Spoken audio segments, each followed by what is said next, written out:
1-2 on Sajasi with 2 outs in the ninth. Sajasi swings and misses. This ball game has come to an end. The Mets swept the series. They won all 4 games, winning today 7-4.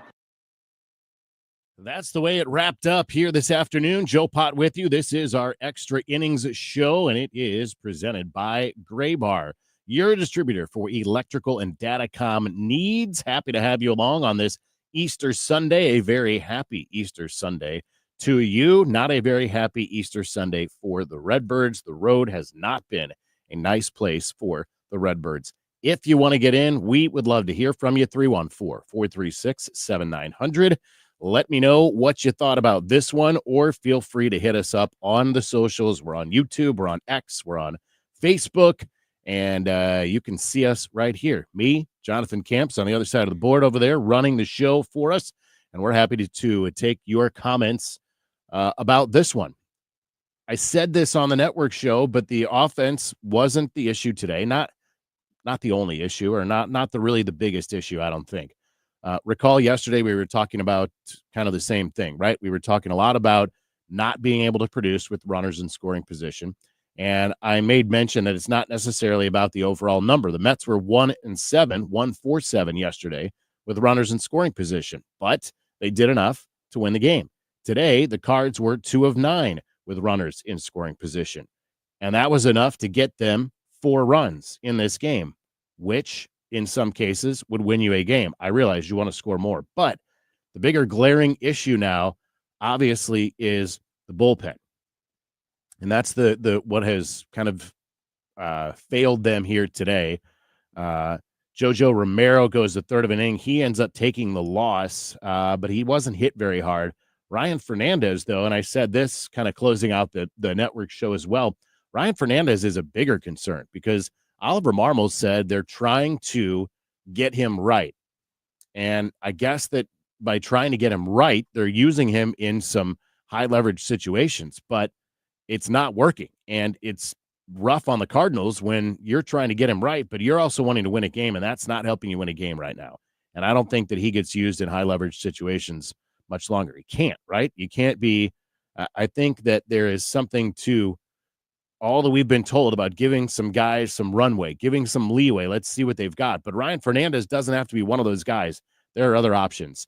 And I think that we may be seeing some of those options coming up as this week goes on. Certainly maybe by tomorrow. The Cardinals are going to have a decision to make anyway, because Mason Wynn is coming off, or is eligible to come off the injured list, I believe, on Tuesday. So he could theoretically be there in Atlanta. And I haven't looked today, actually, to see what he did today. He was going to play again today.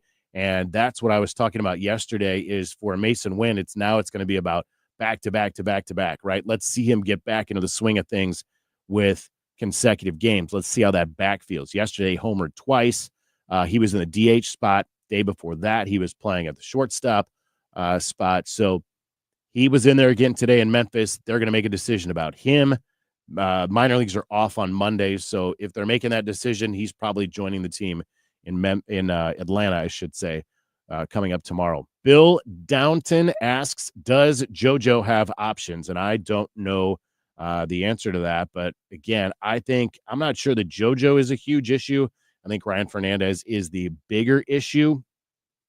So I would expect some changes to the bullpen. That would be my guess.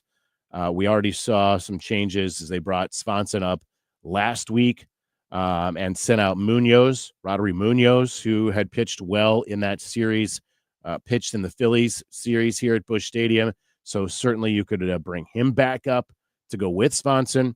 I'm not sure. Baker and Burleson need to fix their swings as well. That's another one from Downton. And because the problem there is, right, because you've got those guys sort of backing Wilson Contreras. If Contreras is going to DH, it's going to be one of those two at first. If Contreras is going to be at first, it's likely going to be one of those two DHing. The other thing we've seen is the Burleson Baker switch, depending on the righty lefty. Now in this series, he twice used Baker as a pinch hitter for Victor Scott, rather, and then you make the defensive switch to Michael Ciani. But there's definitely some changes or some fixes, I think, that that need to be made out there. But again, I'm not as worried and haven't been, frankly, as worried about the offense really now as the bullpen, especially because you're continuing to get decent starts. It wasn't a dominant start from Sonny Gray today, but again, you're looking at another starter that gives you 6 innings today. And if you're getting consistent starting 6 innings or into the 7th, I think there's no excuse there as why your bullpen is not setting up the way you want it. If your starters are consistently giving you that 6 innings or more, as we saw yesterday, it was Matthew Liberatore going into the 7th. Today, Gray goes 6. That should set up your bullpen the way you want it. That should mean that they're rested. That should mean that they are available. You can start mixing and matching. Yeah. Are you going to have your number 1, 7th, 8th, 9th guys? Yes. But you can start mixing that up, and you should have the B team, I guess, if you will, or the 1A and then the 1B, whatever those options look like, depending on the game. Your starters are giving you those innings. Your starters are giving you that length, but your bullpen is not helping out right at this very moment. Bill asked if Lucan has played any first this year. I don't know for sure if he has played first. We could look real quick and see if he has actually played any first base. But the point there is, and I understand what he was asking or what he was saying before, is just that those are the guys that they're going to be in the middle of your lineup. That's who you've got in the middle of your lineup. I'm looking real quick here, and I don't know that it doesn't look like he has played at first. So he's primarily been the DH, the pinch hitter there for the Redbirds, but he's still going to be that interchangeable guy, right? With Burleson, with Contreras. As I said, he's been a late game pinch hit for Victor Scott the last couple of days in New York. It's been both those days he has come in for Victor Scott. Let's take a break here on the Extra Innings Show. If you want to get in, 314-436-7900. We'll come back. We'll kind of finish up things here on this Mets series. And the Braves are waiting in Atlanta. The Braves have not been very good, so perhaps that's the opportunity for the Redbirds. A break, and then we're coming right back. This is your home of the Cardinals, 104.1 FM, KMOX. You know Gray Bar for electrical parts. But there's one more thing you may not be thinking of us for that can help maximize your next project's total value. Our pre-project planning services are designed to help you win the bid, save on labor costs, and keep your installers productive across your entire build. The sooner you call us, the better. Because when we're there from the beginning, we can anticipate your needs and help you solve problems before they become problems. Yep, Gray Bar does that. This is Tom Ackerman. McKelvey Homes, founded in 1898, gives $1,898 back to nonprofits for every home that they sell. 1898. And this time around, it's to Circle of Concern, a food pantry in Valley Park. Most recently, McKelvey Homes gave back to the Foster and Adoptive Care Coalition for the 28 homes that they sold in the first quarter of the year.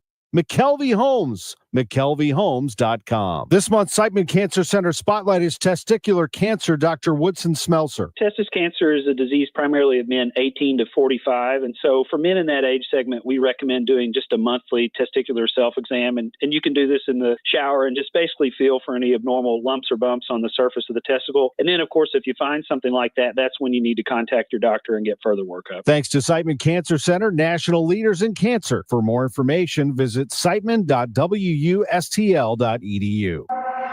Now, back to the Verizon Extra Innings Show.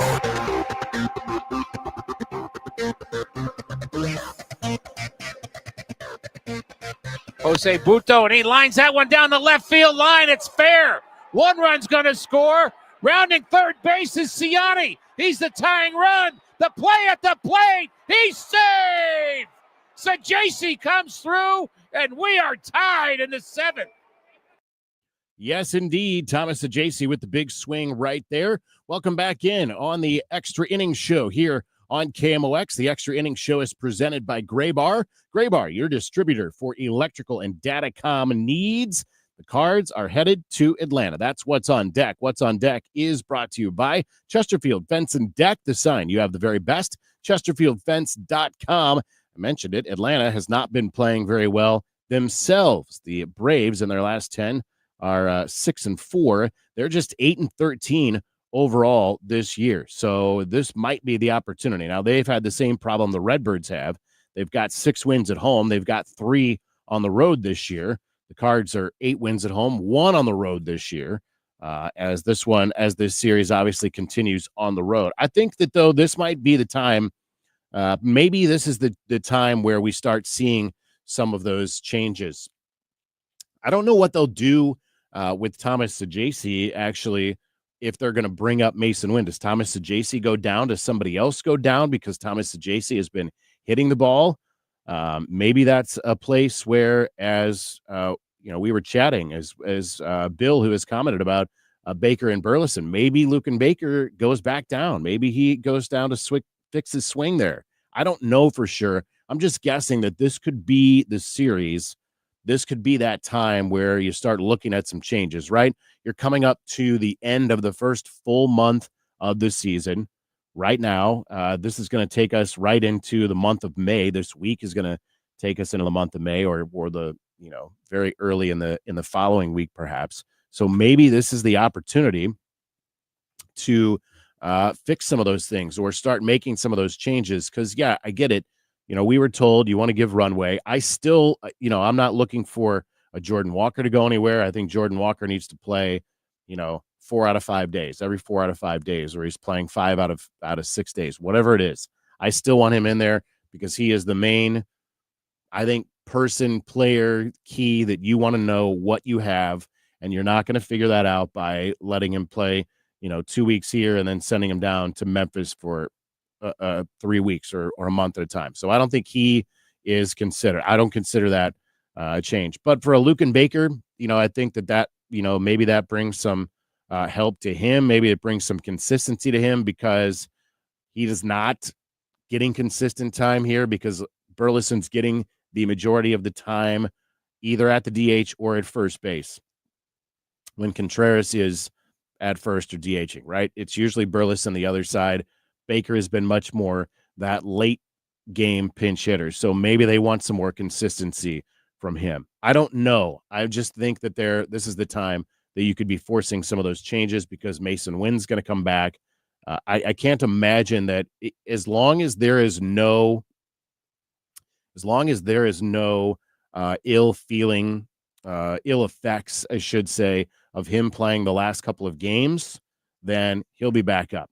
And he'll be back here with the Cardinals in this series in Atlanta because they don't play. Memphis doesn't play on Monday. The minor leagues don't play on Monday. And so you'll see him back up here, I think, in time for Tuesday. That's when he's eligible to come off anyway. So we'll see what happens. Hope everyone has a blessed Easter. Hope it's been a good Sunday, better than the Redbirds have had, certainly. Thanks again to the voice of the Cardinals, John Rooney, to Rick Horton, to Ryan Schulte in New York. John Camp's been keeping us on time and in line all afternoon. We certainly appreciate that. Good to talk to you as always. We'll talk to you later in the week. Cards and the Braves coming up tomorrow night. I'm Joe Pott. Keep it on your home of the Cardinals, 104.1 KMOX. Celebrating their 57th year in business, Chesterfield Fence and Deck has been one of